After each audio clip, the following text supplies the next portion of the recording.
শিল্পাঞ্জন টানা 24 নং ওয়ার্ড 6 নং ইউনিট নিপ্পন বরতলা মিনাকাব্য বিল্ডিংয়ের সামনে।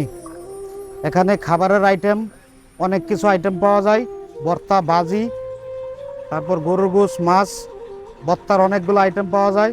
আলু ভর্তা, ডাইল ভর্তা, সিম ভর্তা, কলা ভর্তা, বেগুন ভর্তা, তারপর টাকি মাছ ভর্তা, ইলিশ মাছ ভর্তা, শুটকি ভর্তা, গরুর গোশ, দেশি মুরগি, ব্রয়লার মুরগি, তেলাপিয়া মাছ, সরপুরি মাছ, ইলিশ মাছ।